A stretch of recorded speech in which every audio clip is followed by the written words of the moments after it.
This PSA was brought to you by the Peter G Show. You may have second thoughts after this show. Don't drink the positive. We're really talented. We should get Oscars. Just pick out a car, for Christ's sake. No, I'm one. My name is Peter. I want. Here's good. Yeah. Adam Perry. I need to get back in the teeny bottle. Louis from Pennsylvania, you're on. He likes it.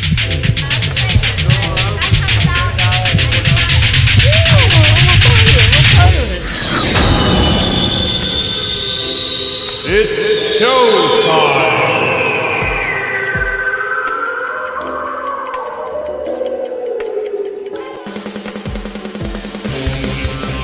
Peter G Show, Peter G Show, divorce dad, single dad, divorce dad, single dad, Peter G Show. That's right, showtime. I'm back in the saddle, right here, right now. Happy New Year. I hope everybody's doing well. Haven't seen you in a while. I mean, I saw you, and you saw me, but didn't really see it. You see? I hope everybody's off to a good start for the new year. I really do. I really, really do. And I'm also really, really excited to be back. A lot of great things going to be happening tonight, next week, this year, right here on this show.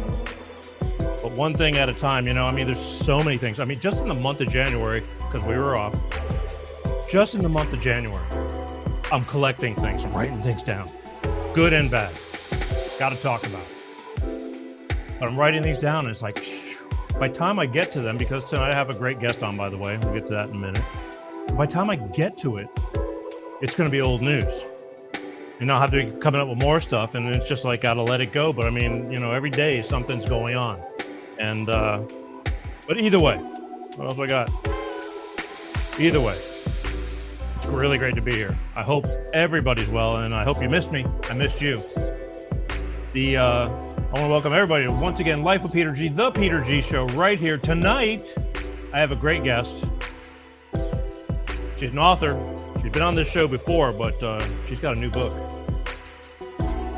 Lauracharanza, The New Truth About Dating.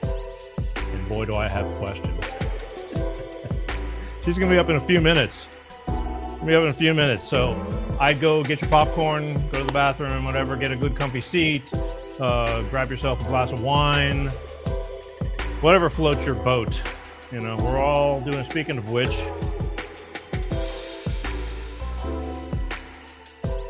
smooth. Great show, just a few minutes. Laura Charanza is going to be up. I want to remind everybody that next week, I'm already starting with this stuff because I need you to mark this down in your calendars because, again, it's damn exciting stuff. But next week, I got Miss Nancy Muller that's going to be on. Life Sensei. She works a lot with women, but she does a lot of good work. And she was on a few years ago. And I wanted her back. I wanted to check back because somebody had brought it up to me. They go, whatever happened to? And I said, that's a good question. They go, you should have her on again. And then, the people ask and I listen. And she works a lot with women, healing through trauma, and it starts within.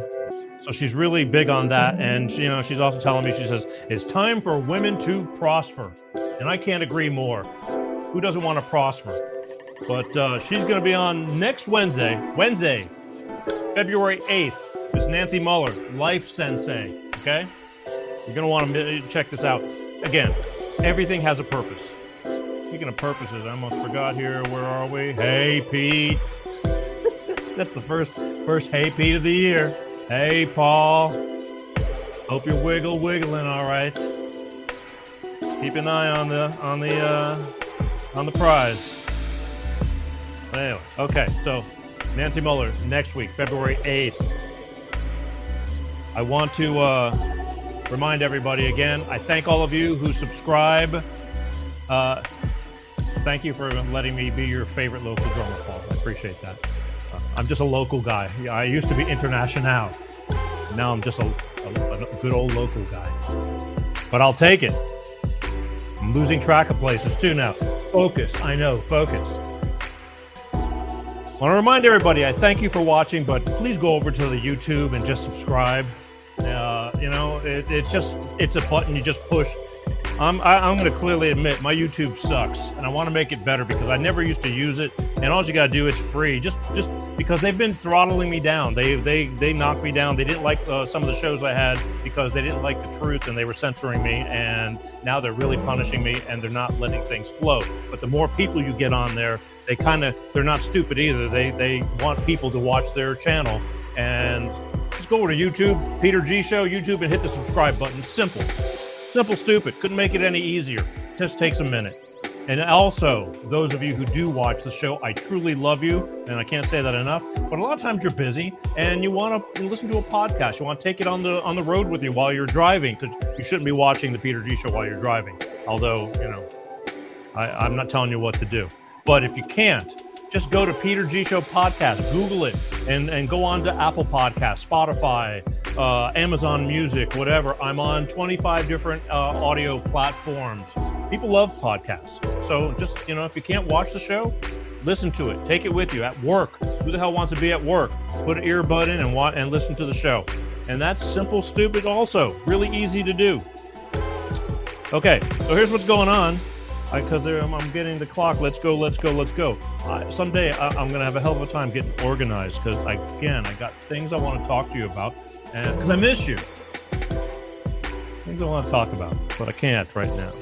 It's crossing my head and I want to do it. We're going to be back in 2 minutes, and then I'm going to bring on Laura. But first, a little word from DX1 Driver, my beloved sponsor.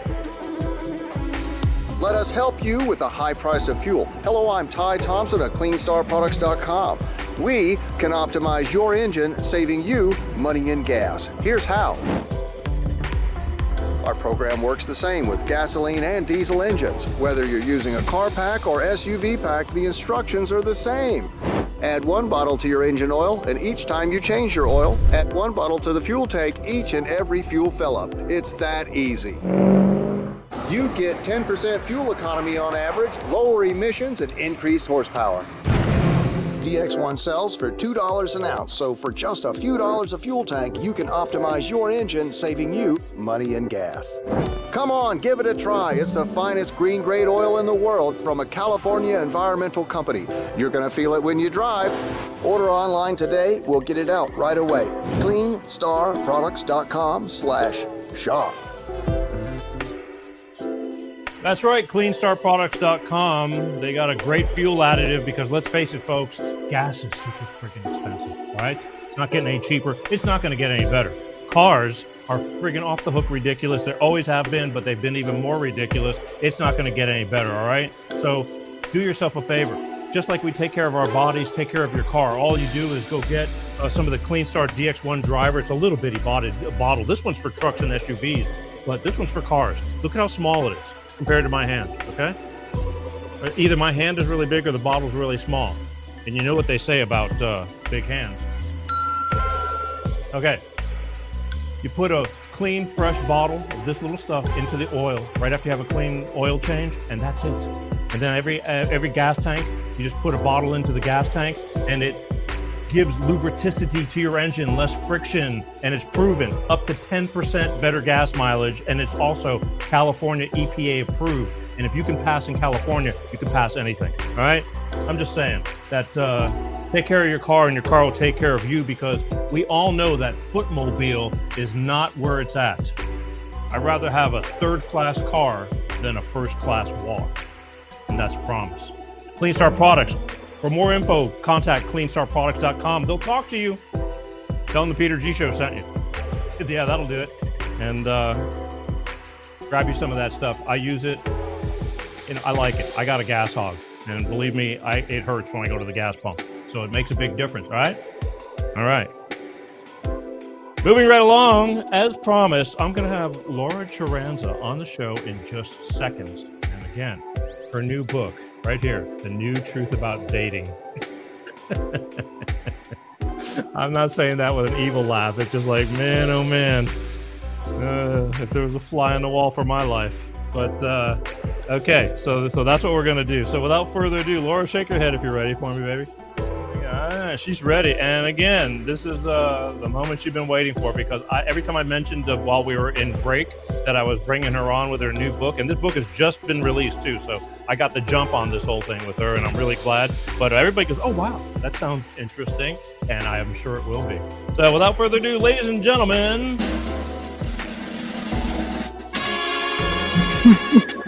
there you are. How you doing? Hey, Peter. How's it going? Great. Thanks for having me. Oh, no, my pleasure. Because again, when you have the book about the new truth about dating, who am I to deny? Well, you know what that means. No, there's no fluff in this book, and no secrets. It's all out there. So ask away. No, we're gonna. Believe me, I got questions. but the thing is, it's like, here's what I was really getting when I saw this. It's like, I wanted to make the joke about, I don't know the old book about dating, but then again, if you really think about it, how times have changed, and okay, we're not 20 anymore. We're not hanging around. Sorry, I'm getting texts and these people are messing with me.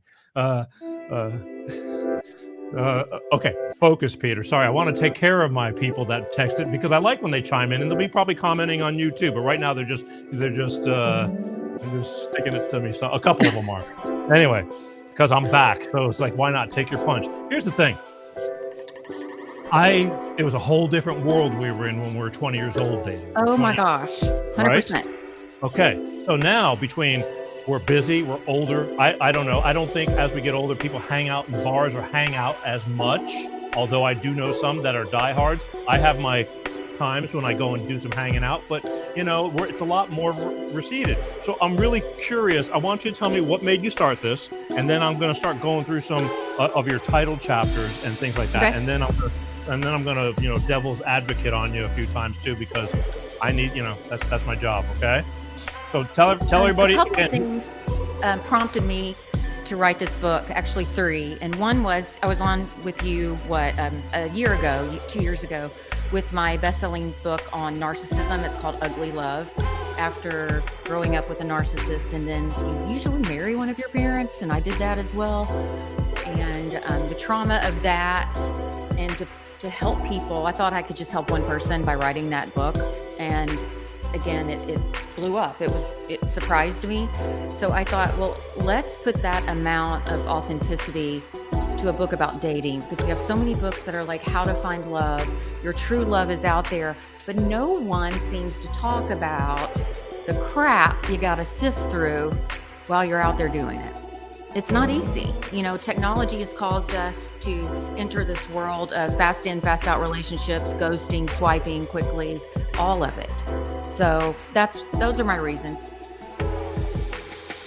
Look, I get it, but it's just, to me, it's like, I think there's a lot of variables when it comes to, because look, I know, like, you're single, right? Yeah. Oh yeah. Okay, but you are looking for a relationship, correct? Right. Just got out of one yesterday, actually. Wow, timing is everything. Yeah, really fun to talk about that. Okay, all right.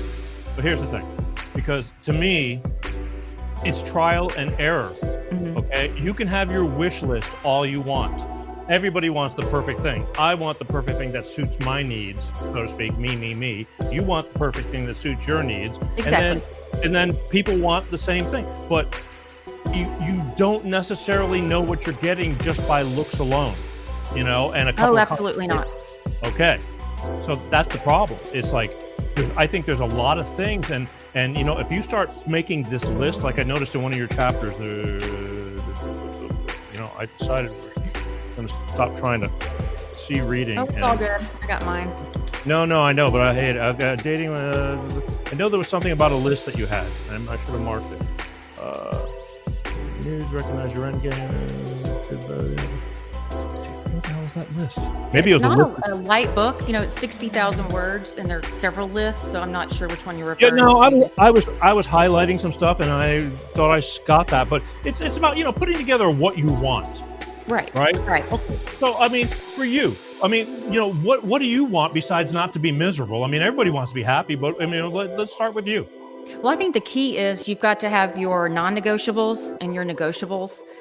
And this is just me, but personally, my non-negotiables are, I want someone, I'm a woman of faith. I want a Christian man, not necessarily religious, but I want someone who believes in God. Another one would be someone who understands single parenting, because I have a 17-year-old son who's worth about 4 17-year-old boys, and half the basketball team's at my house every night anyway. I want someone who's kind, who's trustworthy, has integrity. My negotiables would be how tall they are, how they look, even the color of their skin. I've really grown and developed more depth since that first year after divorce in 2015, where I was like, they have to be 6 feet or taller, they have to have dark hair. Because you get out of a marriage like that and you think, oh, this is going to be so easy. I'm just going to get on this website and find him. It's not that way at all. There's so much pain and heartbreak out there that people are damaged. So you really have to be careful and know what you're looking for and know what you can wiggle on. Wow. Okay. But here's the thing. You can put that list together. And again, I have a list. I mean, I know what I like. I mean, everything. I think it all starts with physical attraction. Yes, that needs to be there. Absolutely. Well, I think it starts like that because a lot of people, it's like, you need to stop and you need a woman with a good heart. Yes, I'd like a woman that I'm physically attracted to with a good heart, and I think they're out there. It's just, a lot of times, with the luck I have, I don't want to say I get all the crazies, but like if I'm looking for somebody that attracts me, it's just, I want to have a good mental relationship as well as a good physical relationship as well. You want somebody that you're crazy about, don't you? Right. So I agree with what you're saying. You want to have someone who's kind and that you love and that you're attracted to. There are 3 things that make a healthy relationship, and it makes it a relationship. The 3 C's. You've got to have commitment. You've got to have an emotional connection. And I'm losing my mind on the third, but commitment, emotional connection, and chemistry. And just think about it. At every relationship, the chemistry that if you have it is here. It's like super duper.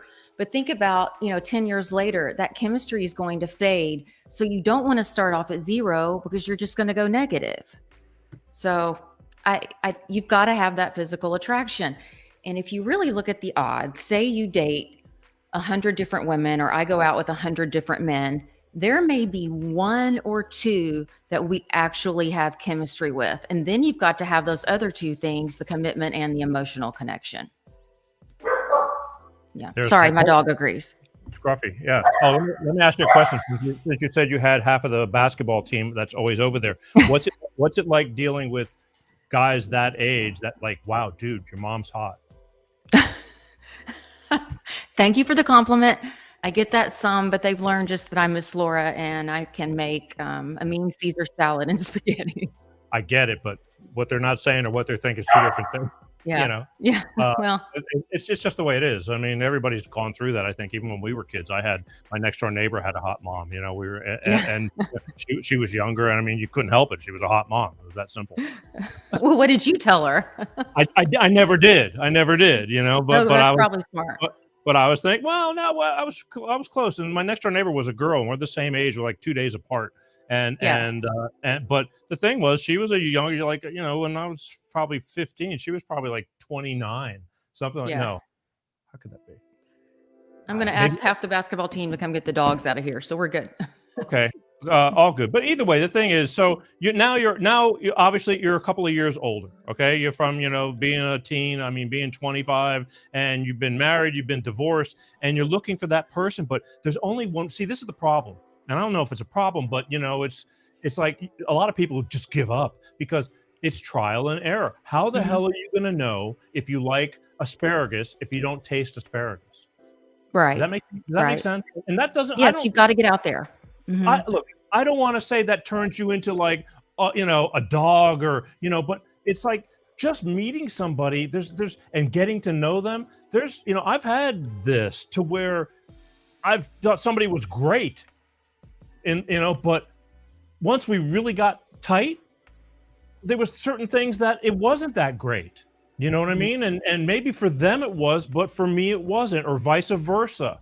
And then you throw kids into it, like you said, on top of it. When I was first getting out, I mean, I had a young child, and there was some people that said to me, like, it's like, look, I've had kids, and I'm done. Me too. Like, yeah, and that's okay. And it sucked because I kind of liked her. I never got to know or them or whatever. I was trying to get out, Yes. Yes. and you're gonna get, and that's good that they just cleared it out of the way, because obviously that's not going to work. Right. So, I mean, what are you doing? How are you doing it? How am I doing with my dating? Yeah, I mean, how you go? I mean, yeah, because we're going to get into some of the things again about the book, but I guess it's Yeah. getting kind Okay. of personal. I did a lot of online dating, and I've had 3 serious relationships in almost 8 years. I divorced in June of 2015. I fell in love with 2 of those 3, but by mutual, we had a discussion, and mutually we decided that, gosh, we loved each other in these 2 relationships, but it was not marriage material for a couple of reasons. So, so there's heartbreak there. You heal and you get back out there. In the last year, I just got a bad taste in my mouth about online dating.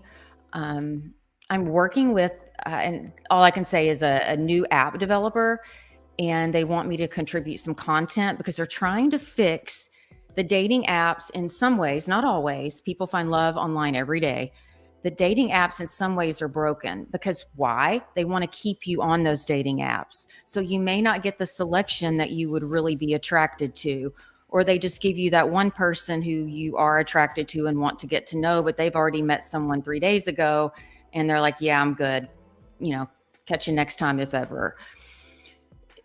I found that I just had more fun and followed my heart and was the happiest I've ever been, just meeting people through people, just getting out and doing fun things and being true to myself. And the last guy that I dated, that's how I met him. I think I liked him. There just wasn't, the 3 C's didn't connect for us. So.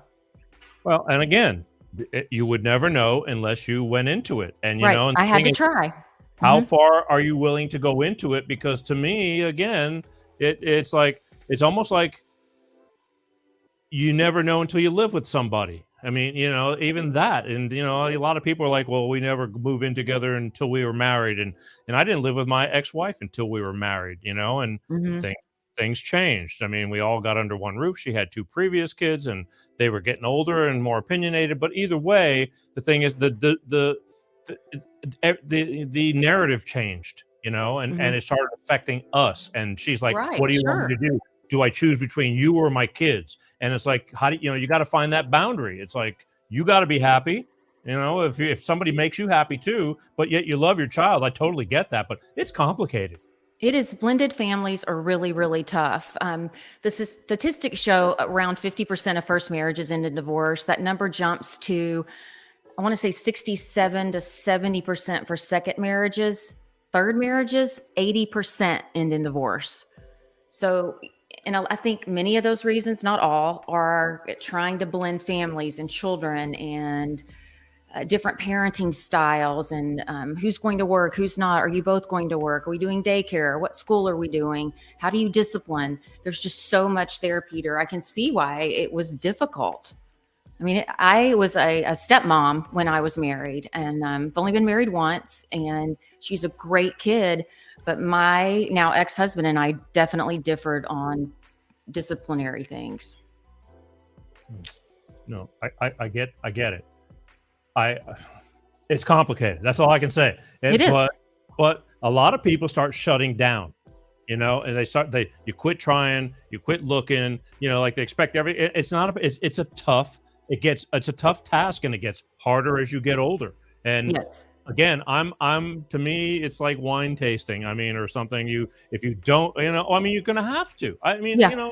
I don't think it's necessarily a bad thing, because you cannot, it's worse than, you're not buying a car. This is this is way more complex than a car. There's so many different variables that come with it. And to me, if you don't drive around for a while, you're not going to know. You're not going to know. You're not going to know if it's the kind of motor you want, if it feels comfortable, if it's working for you and it's working for them. Because I've had situations where somebody's totally happy and I'm going, I'm just not feeling it. I mean, I'm feeling it. Yeah, I know. But there's that little piece missing, and that little piece is going to eventually drive you to where it's not going to work down the road. And you settled, Right. But then And we again, don't want to settle. And let's go back to your wine tasting analogy. Very good analogy, by the way. So would you go wine tasting all day, every day? No, you wouldn't, because number one, you'd be blasted. Number two, you would probably lose your job. Number three, your kids may leave home and never come back because mom or dad's always drunk. You can't do that with dating either. You've got to take it in bits and pieces. Maybe you date for a month and you're like, okay, I need a break. And you take a week off, a couple of weeks off, 2 months off. It's whatever works for you. But when you put your best foot out there and you do your best to enjoy it, because it can be fun if you don't take it too seriously, that's my recommendation. That's what has worked best for me.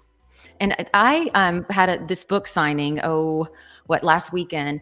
And probably half of the men there I had met online dating, and we decided to be just friends, and they are good people. We just didn't have that chemistry or that click or that emotional connection. But I've talked to like 4 of them today texting. So I've met some really great people. Gotcha. Again, I don't know where you where you draw the line on where you call it like over, I don't know. I just know, again, it's complicated. It is definitely the dating apps, or dating a lot, and dating's expensive too. It's not cheap to go out all the time. And then it's like the woman's looking at you like, well, what do you do? What do you have? What do you bring to the table? The guy's kind of looking at the same thing. But then again, a guy, I don't know, I'm speaking from a guy's perspective. Personally, if I had enough money and I loved who I was with, they wouldn't have to do anything. If they didn't do anything, I wouldn't be concerned with that, because I'm more concerned with us being happy. I don't mean a gold digger or nothing like that. I mean somebody who truly like, so what? Okay, I happen to have more money, or they happen to have more, whatever. But I don't find that as much with women. And I'm not saying it doesn't exist, but you got some guys that are just great guys, but they're just average guys that are amazing. And they just don't have that, triple income, 6-figure, 7-figure income, and they work hard, but you may have more than them. What's more important to you, Well, I think some women are different than others. There are, but not as I've many. done, I support my son and me. So No, I get that.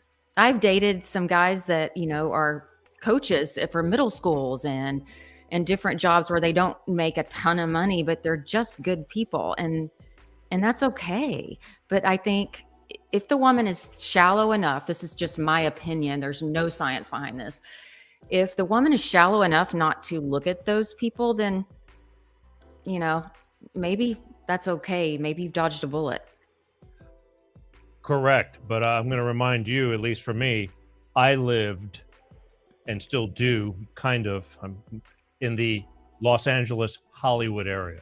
Oh, I know. Oh, I know. Okay. So the first My thing grandmother would say, bless your heart. Yeah, well, okay. But I mean, the thing was, when I was a young musician running around Hollywoods and doing things, I mean, it just blew my mind. These amazing looking women dating these, older guys, overweight guys or whatever, because they're paying their rent. Right. I know. Happens here in Dallas. Okay. Well, it happens everywhere, but I'm bringing it up because yes, you can date, but would you want to really have that person with you? As we get older, you want not stability, stability mentally and gratificationally, I guess you can call it, Right. And so there's a lot of we think differently now than we did. Although the richer, older guy that's getting the 28 or 32-year-old girl or whatever, I'm sure he's not complaining because he can afford it, but that's not going to be there forever. Right. So it's a different thing.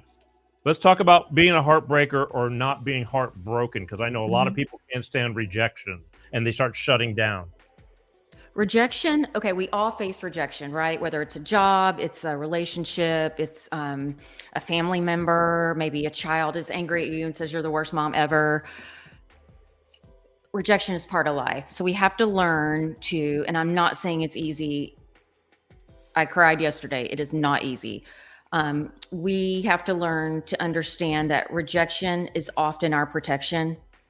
There's perhaps a conversation you didn't hear. There was maybe something even a group of people had said about you or written about you, or even that person had said about you, and you're actually being protected from what would hurt you in the future. Rejection is also a new direction. Sometimes it's the universe or God saying, stop it. You don't need to go down this lane. There's nothing but pain and heartbreak down this lane. I'm going to put you this way. And then it's also a necessary ending. Dr. Henry Cloud, most of you probably are familiar with him. He wrote that book, Boundaries, that's become like an institution in therapy offices. And he talks about how many times we've got to end something, even if we are kind of ambivalent. Should we do it? Should we not? Because that opens up this whole new world and this whole new lane for us to get what we really deserve and what we want. And he has all these facts and figures in the book about how that happens with jobs, relationships, etc. It's pretty cool. I recommend that definitely. It's called Necessary Endings. Look, rejection's a tough one. I mean, in this business, if you can't handle rejection, I mean, even when in the music, that's where it all started for me. It's like, you don't belong in this. It's a tough one. You got to have kind of thick skin, but it comes to the same way. Mm-hmm. I think with dating too, I think it's very much the same thing. You're going to find somebody that you might be really turned on with, and they just might say, you're just not my cup of tea. And I mean, that happens a lot, and then. Or you get the silent ones have you ever bumped into anybody that like from your past and they go, oh my God, I used to have the biggest crush on you and you never knew it? Yes, absolutely. Especially from high school people. And that cracks me up. I'm like, well, why didn't you say anything? Well, because everybody's weird, including, it's like, that's the way it is. We're all kind of, again, thinking things. And some people are doers. They'll stick their neck out and they'll take that chance. And some people, that's why basically this show is for those people who don't speak, but they will listen and sharing stories, sharing ideas. Yeah. But I think we've got to be honest, and we need to, once we get to that point that we think that there's going to be a second, third, fourth date, we need to start really looking and asking those tough questions. And you don't have to make it like a job interview, but it can be things like, so Peter, do you and your kids go to church, or are you guys believers, or is that just not cool or not important to you?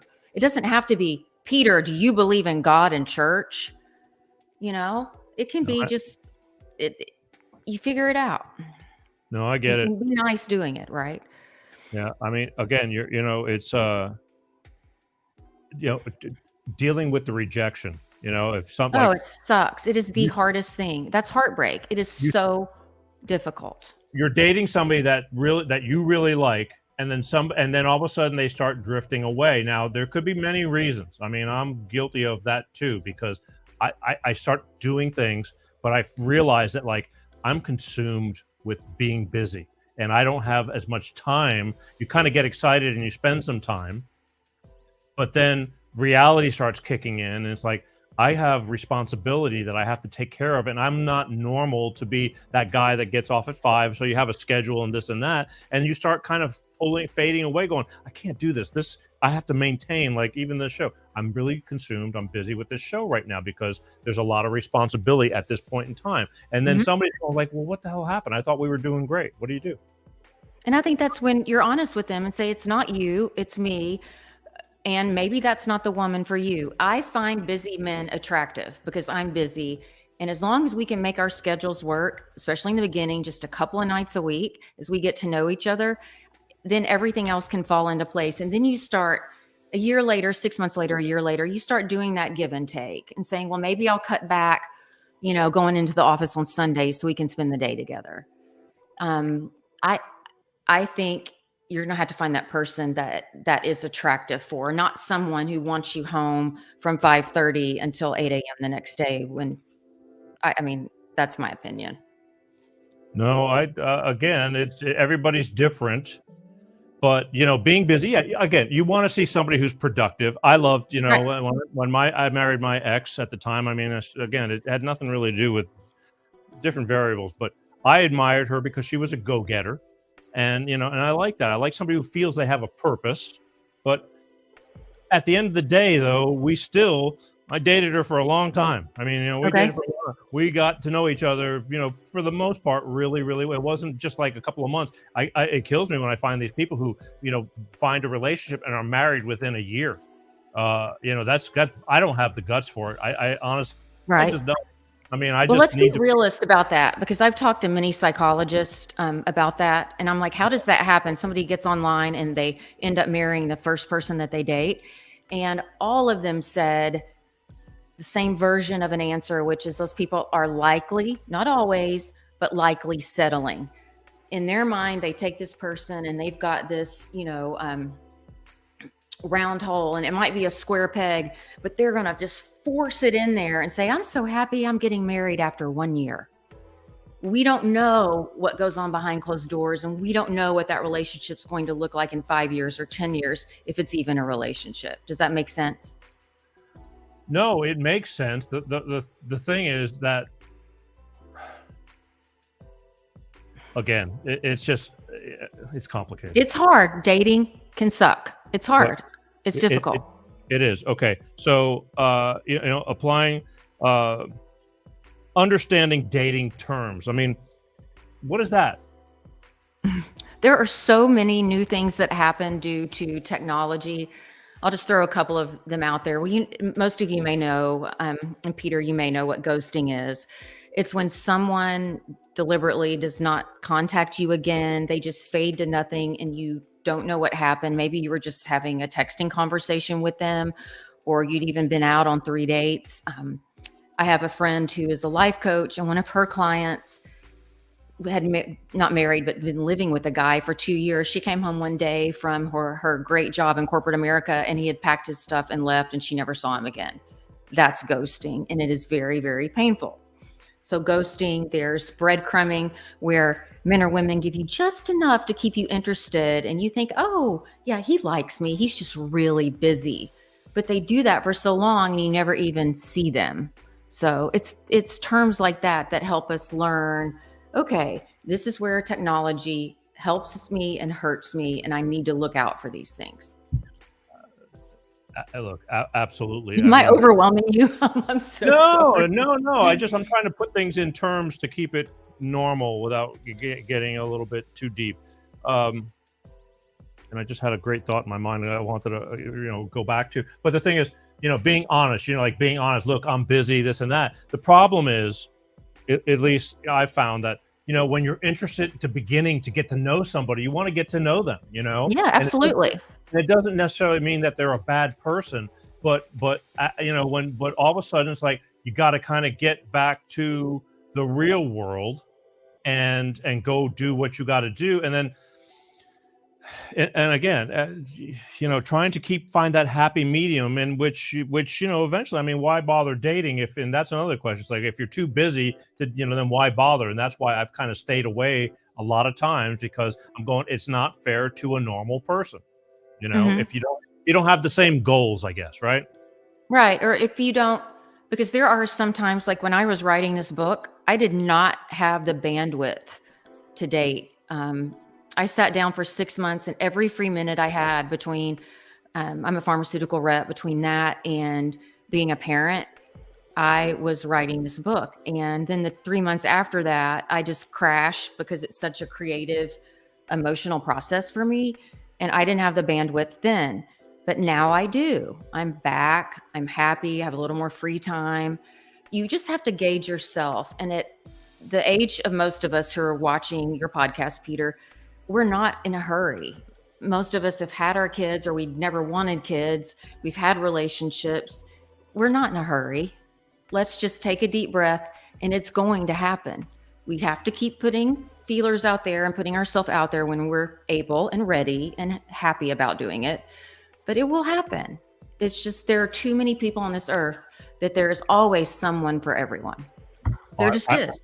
I believe that from whatever level, there's always somebody. If Mhm. you Go to any city park and just sit there and watch people walk by, and you'll go, really, really, and it may be same-sex couples, heterosexuals, whatever it is, and you're going, never would have seen that, but they're holding hands, they're smiling at each other, the energy around them is good.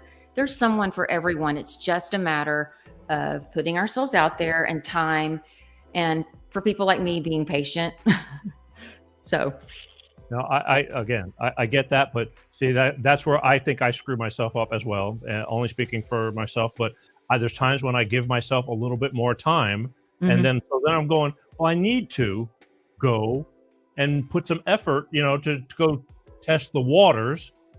But then all of a sudden I find myself, okay, I'm out there, but now it's time to reel myself back in because I took away some time from other things that are important to me as well. And you said when you have children, I mean, it all adds up.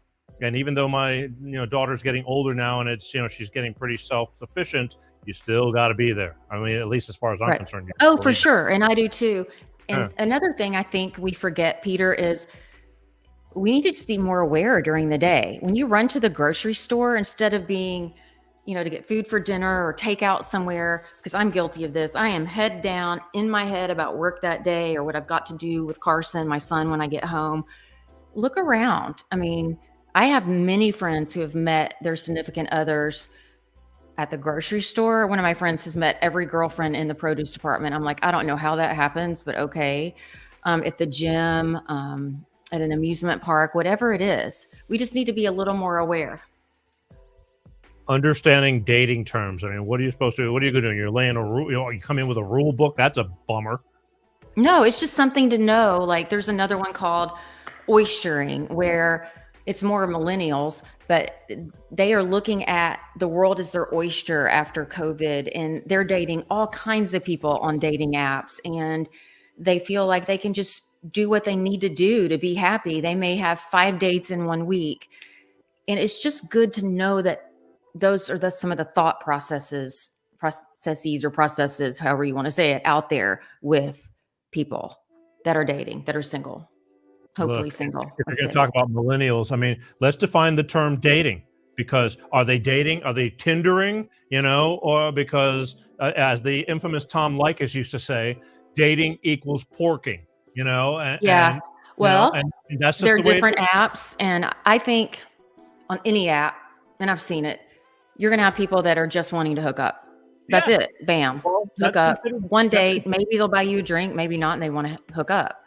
that's But then there are considered going to be dating. other people who truly, like you, like me, like many of my friends, who truly want a long-term healthy relationship.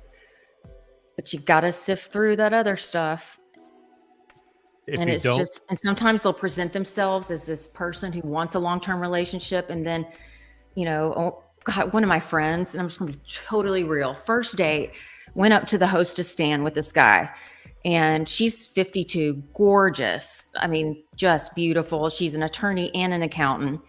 This guy puts his hand down the back of her pants at the hostess stand. First date, she slaps him. She's like, well, what are you doing? He's like, well, most women love this. She's like, not this woman. And she left. But so that stuff happens too. So it's discouraging, but it's not everyone. I don't know if she stopped a little too early, but either way, you don't know what the situation is, how long they've been talking, what they talk about, and and then all of a sudden, they're in person and they freeze up. Who knows? I know there's a lot of shifty people out there, and you're right with dating. They fake who they are. And that's another problem too. Women as well as men. I mean, I see it on both ends. It's like, and the worst on these, if you want to stick to dating apps or this and that, or just being slick, people, they got pictures on there, and then you meet them, and that picture was like a realtor's picture that was 20 years older. It happened to me. Absolutely. I was a Friday night. I was like, oh, and this was about 3 years ago. And I'm like, oh, his first name was Glenn. I'm like, looks like a handsome guy. We had some nice conversations on text. And now I like to have a phone call, because you can tell a lot by a person's voice and their tone. And if they're, a happy person or they're in the dumps or whatever.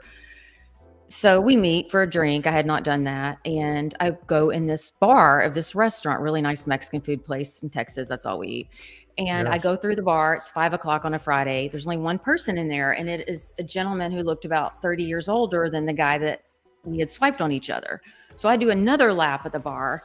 And this person goes, Laura, it was him. He put like college pictures online.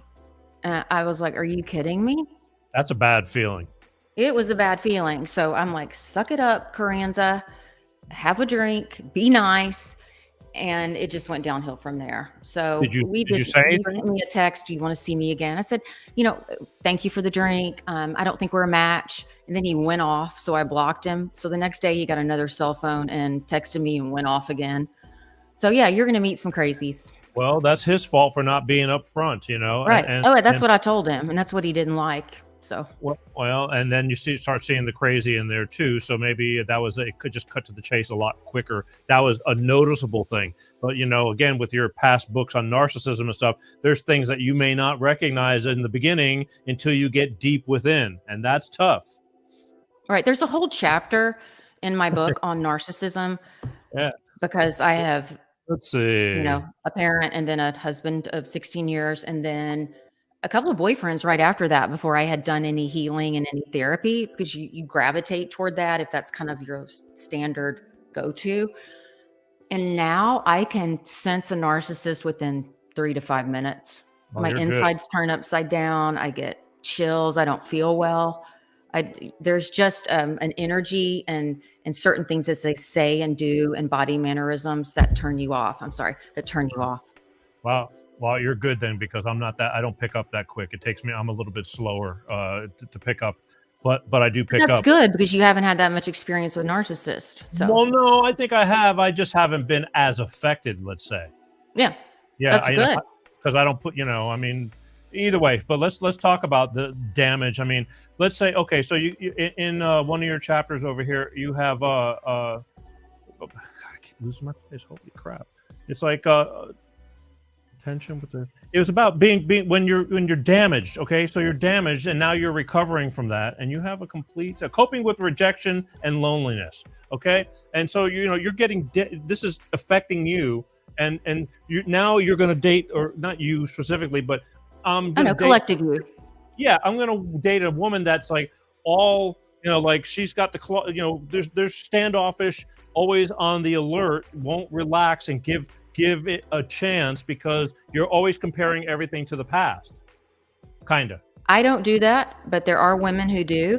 And I why didn't I say don't you do that is because I've gone through therapy Yeah. and coaching and read as many books as I can. YouTube Yeah. has amazing informational videos on all kinds of personality disorders and what to look for when you're dating and what not to look for. This book has a lot. It is up to us to not be a serial monogamist or relationship person, relationship without doing any healing in between. Because that's when we put a Band-Aid on top of a Band-Aid and all we're doing is layering pain. But guess who gets the brunt of that pain? It's the person that the injured person ends up with because they haven't done any healing. So they take out all their crap on them. So it is so frustrating to me too, Peter. Like I went on a date with this guy. I'm like, oh, handsome guy. How's it going? It's nice to meet you. You seem kind, smart. I loved, reading about your college education and your dogs, blah, blah, blah. And he was just, his energy, Peter, was just like this at the bar. And we were just meeting for one beer and then it was right after work. And I said, Paul, are you okay? And he goes, well, I broke up with my girlfriend of 3 years yesterday. What is he doing on a date the next day? Go ahead and be home, cry, get it out, read a book on healing. I left that date just sad for this person. He was just so down. He should have never jumped into out of the frying pan into the fire so fast. And so many people do that because they don't want to be alone. Right. Bingo. Yep. I guess what I wanted to tell you from your whole thing was healing from the past to be ready for love. That's the problem with the other person bearing the cross for somebody who is not going to let their past go, leave, and they're going to keep judging from the past. It's one thing to be aware of the past and to use it for to your best advantage, but to put that burden on somebody else. I run into that, unfortunately, a lot. Yes, yes, and I've heard a lot of men do from women who've been damaged in some kind of a relationship, not necessarily with a narcissist, but the other women have been too busy raising kids or being a grandparent, and they haven't done their work to sift through that and learn to put it here, have it as a resource, but don't live it still. I have an online support group for many survivors of narcissistic abuse. They're like 5,000 or 6,000 in there now. It's a secret book on Facebook. And there, you would be surprised. I would say about 75% of those women have been divorced 10 years or longer from narcissists, and they still have so much pain. They have not done much healing. Those are the people, and it's not just the women in my group. Many people are like that don't need to be dating yet. You got to put work into it, and then you get better. You can say what you want, but people do what they do, and they. I know. It goes. We're running out of buddy time. Bob's on here. Hey, Bob. We talk ourselves into what we want to believe. I would like for him to expound on that, but that's true. Huh. And I'm guessing you're talking about when we meet people that, if we're attracted to them, there's chemistry. We're like, oh, this is a good person this time. I'm guilty of doing that some. Yeah, because chemistry's so rare. I was listening to you and I lost track of the comments, and sorry, Bob, because I get on them early in the show, and then I have to go away from that screen because I got other. Oh, I know, you're good. That's why I read that one to you. Yeah, but that's the last one. I don't know if Bob's still on here. Maybe he can say a little more. We're running out of time, but there's two more things I want to get to. I'm telling you, time goes way too quick. This is good. Talking about sex and avoiding nudes. How do you, that's a touchy situation, so to speak. Okay, so those are two different things, right? I mean, sex and nudes, it's all body parts, but when I meant talking about sex, it's like you've got to decide what you're comfortable with as far as intimacy goes. I have friends who are fine with one date and having sex with a guy, and if they like him and get asked out again, great. If they don't, no big deal, move on. For me, there's more emotional attachment there, and I'm not comfortable doing that. So I think before you even start dating again, is in our adulthood or second, third, fifth time around, we've got to understand really what we want and what that means to us. Now, as far as nudes go, this is what technology has done. And thank goodness one of the dating apps, Bumble, has the CEO, her name's Whitney Wolf. She's from Texas, and she has gone around to different state legislatures. Texas was one of the first ones. And now sending someone an unsolicited nude, and let's just be real, it's like a dick pic or something else, is now illegal and a Class C misdemeanor with a $500 fine, because the executives at Bumble were being inundated with complaints about people doing this. And the psychology behind it, I could go on and on. We talked about this at my book launch. A psychologist said there are three things. It's control, often, especially when a man does it to a woman unsolicited. It's control, it's intimidation, and it's likely a trait of narcissism. So that adds a whole new component to dating, right? Because it's technology. It's easy for people to do this, but not so much anymore because it's against the law in many states. Well, all right, nudes. I don't understand that when people are sending, if somebody didn't ask, they're just doing it. You know what I mean? Yeah. And a lot of times they want to see how the woman or man on the other end responds. And if that person's like, oh yeah, and they send a picture back, then he or she, they want to date each other, right? And because they know that sex is going to happen quick. Right. In some cases, I'm like block, delete. But some of my friends will send out the picture that they get to like 47 of their best friends, and it makes its way around America. So it's just not a good idea. I mean, sometimes, look, I've seen people, we talked about jumping out of the fire into the frying pan. I know people who have dated a month, gotten married, and are married for 20 something years. Isn't that wonderful? I have a friend like that, Leah, in Austin, 28 years. I wish it was that simple. And then you were talking about meeting on the first date and having sex. There's all different ways. You either go from A to B or from B to A, because you talk to somebody, you think you like them, if you're physically attracted to them, but then you're checking out that end of, are you compatible? Before you got to the deep, deep emotional stuff. And so there's just these, I don't necessarily think any of the ways are wrong if both are consenting. Right. But I agree. But you know? hit on something, and I want to say it real quick because I know you need to get me off of here. It's I don't mean it that my way. counselor and I talked at length about this. It is so important if you are looking at a long-term relationship. This is according to Dr. Sean Lee, who has studied relationships for decades. If you wait to have intimacy, even just a few more dates than the people who do on the first date, you're developing that emotional glue.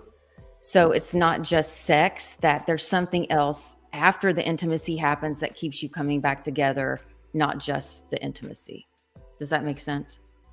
No, it makes absolute sense. I don't even necessarily mean first date, but within the first few dates. I mean, that's a lot Right. quicker than a lot of relationships. You know what I mean? Sure.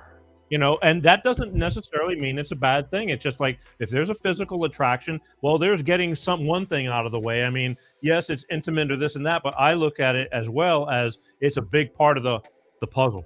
Now, I'm not saying that condoning it or saying that it's great to do or not to do. It's a big piece of the puzzle, because you can love somebody to death, but if you're lacking, like I said, down the road in a certain aspect of your relationship, the relationship's going to suffer no matter how you look at it. So you Right. need to, whether you get it out of the way early or late, to each their own, I guess. Right.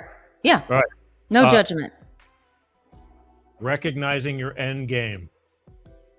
That's What does that we mean? can go back to the list. We can go back to your list, and if we'll just trust ourselves and our intuition, 99% of the time our intuition or our gut, or if you believe like me, it's God talking to me through how my body feels sometimes, and my stomach flipping, like not in a good way if the person is toxic.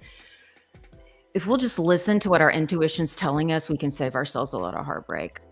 And then we can find that person who we feel safe with. And I think that's the biggest thing. One of my mentors early on, right after my divorce, she said she knew her husband, Carrie, was the one, because in his presence, she was always before him. She was so wound up, but in his presence, she would always fall asleep at the end of the date when they were cuddling and watching television, because she felt safe.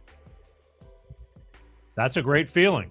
Yep. I think it's wonderful if somebody feels that comfortable with you, and you laugh together, but again, there's all these different variables that no matter how good something goes, can you go the distance? And there's only really one way to find out, kind of. I don't mean just blindly going in, but again, as we get older, I think we all get a little more particular based on experience and stuff. And, rightfully so, it's your life, but you also don't want to particulate yourself right out of the picture.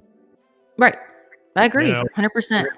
You're so picky that you'll do nothing and just, and become complacent with just being home all the time and being alone. I mean, Right. that's great. It's good to know that you're strong enough to be alone, but it's just not healthy. I mean, especially since there's opportunities out there that, can give you the blessing of having somebody else in your life. Yeah, I think the thing to do is just live your best life. Do what you love doing, and you'll meet people who are similar. If you like running marathons or being a part of a garden club or whatever it is, go do it. Enjoy life. And I think things just fall into place. I don't think I'm going to find a female talk show host that I'm going to fall in You're not love going to go to the garden club or anything? Yeah, I don't know. Just kidding. Look, listen, as I told you, oops, that's the wrong one. As I told you, time is flying. Let's tell everybody how they can find you and how they can find your book, as well as your other couple of books that you have that we've had on the show. But this is a great one and worth the read. I didn't have a whole lot of time, so I was Evelyn Wood speed reading through it. But again, I think it's interesting for those who are interested. Tell everybody how they can find you. At my website, www.lauracharanza.com. And one of my best friends, Michelle, read this book in a couple of evenings. And she said, Laura, this isn't fluff. I thought it was going to be just shallow, but there's so much good information and science in here that I hope it helps someone. So you can find all my books and other resources there. Yeah, because you have some deep books, the books on narcissism and Girl Get Out. And those aren't like as fun as this one. and don't forget Ugly Love. And I should have had them with me too. I'm sorry I don't have them to show again. And I think I gave away my last copy to someone in my chiropractor's office who needed it. Sorry. Well, they can find all these books and you at your website, and Right. they can even on Amazon and things like that, right? Yes, and there's even a if you buy the book now and give us the receipt number off Amazon, all of this is on my website. There is a dating quiz that you can have access to for like 6 months. You can take over and over when you meet someone to help you determine if that person is a safe person. A psychologist and I developed that together. That's pretty deep. I mean, it's Yeah. like, what's your favorite color? I mean, what is it? Yeah. I don't know. It's like, look, again, to me, I'm a visual, feely, touchy kind of guy. It's like we can Right. talk all the time on the phone, but until you spend time with people, and that's just in friendship in general, Right.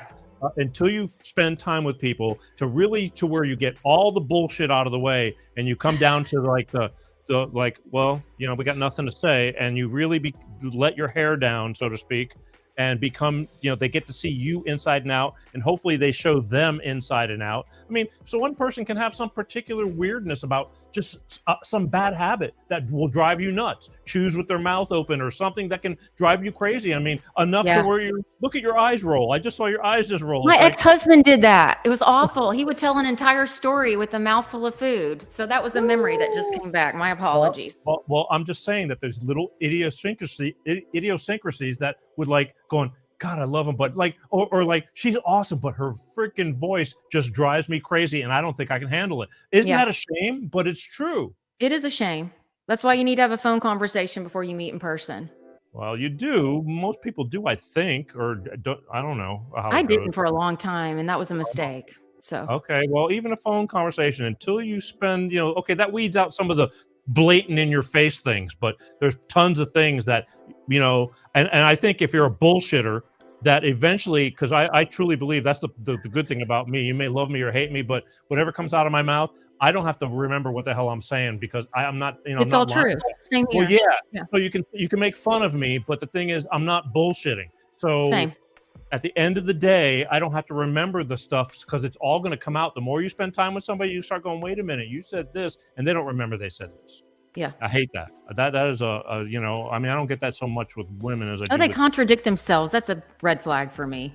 all the above. But either Yeah. way, and I don't want to contradict myself by saying we got to get out of here, but we got to get out of here. So Yeah. I want to thank you for being on this show and giving us the time with your new book, Lauracharanza, the new book, The New Truth About Dating. I mean, Absolutely. And you can it's- email me through my website if you have any questions. That's right. Just don't send any nudes. I'll just Right. forward them to you, Peter. We're good. Thanks. Yeah, I will proudly post them on the show. Excellent. Yeah, it's like, here you go. You wanted to send them here. Let's share. But it's even got a picture of you on the back here too. It's like, Ooh. yeah, it's like, okay. So Stop it. I'm sorry, just playing with you. Look, all right. Listen, thank you. Thank you. And the beauty of this is that the show will live on forever, and to share with everyone. Oh, wow. All your Just kidding. insight.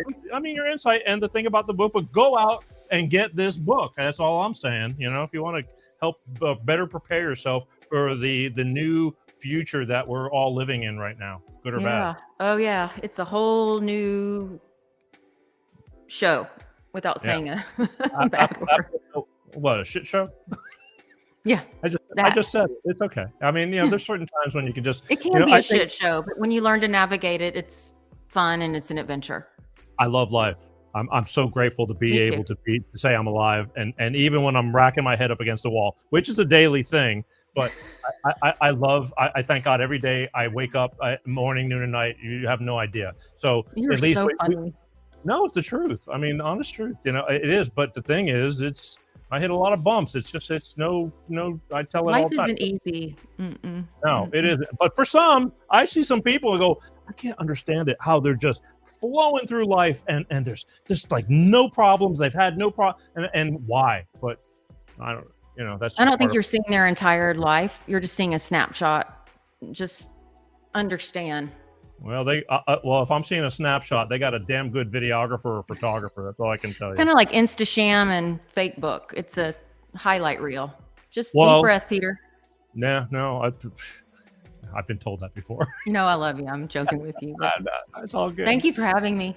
All right, listen, thank you, and we'll be in touch. And again, there'll be I'll talk to you tomorrow after the show and all this. But Love to. All right, thank Sounds you for good. your time. I'm iced Ladies in and here. gentlemen, So.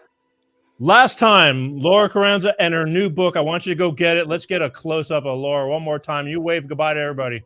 My all son right, would. thank you. There you go. Peace out. Yeah, so I love you. Thank you. All right, there we go. Yes, sir, ladies and gentlemen. Again, this is part of our daily lives. It's important. We have to live, we all want relationships. Everybody wants the dream relationship. I don't blame people, but you got to test the waters. You got to use your head and you got to be honest. You need to be honest. I think I stand a better chance, but that's just my opinion. What the hell do I know?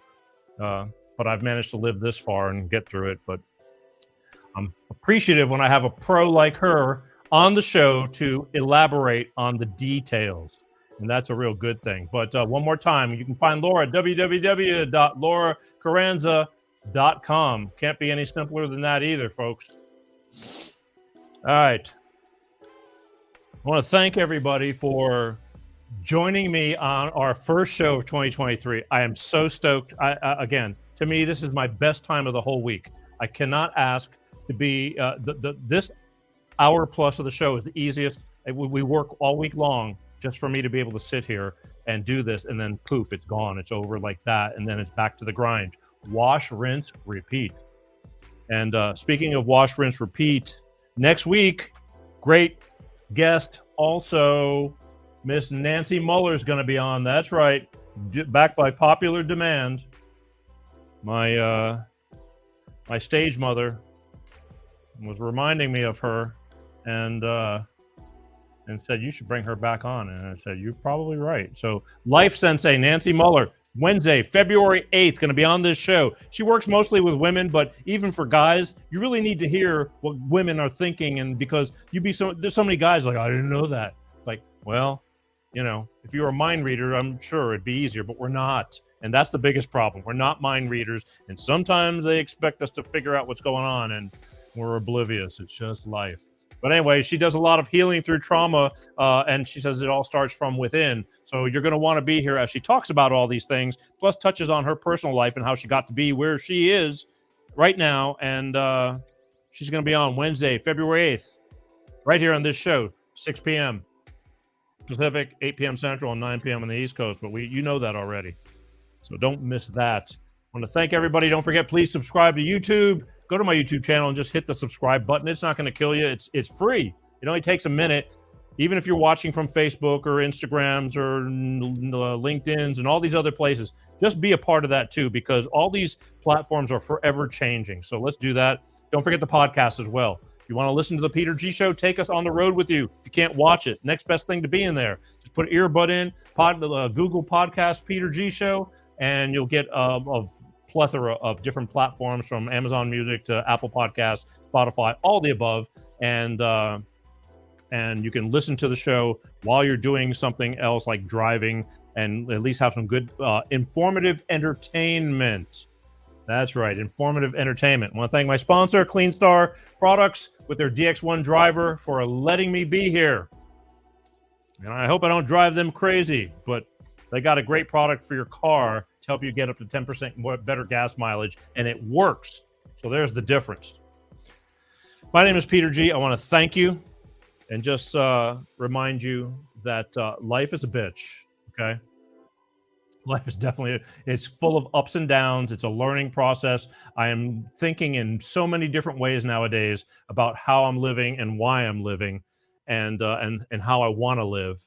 And I just, again, there's a lot of bumps in the road, and you don't have to take a bunch of crap from people, but you don't have to be a pushover either, and life is short. Just be kind. Try to be kind. Sometimes it's almost impossible, but the thought process is there. Be kind. And let's have a better life. I'll see you next week right here, same time, as always, God willing. All right. My name is Peter G. As always, I love you guys. Peace out. Peter G Show, Peter G Show, Divorce Dad.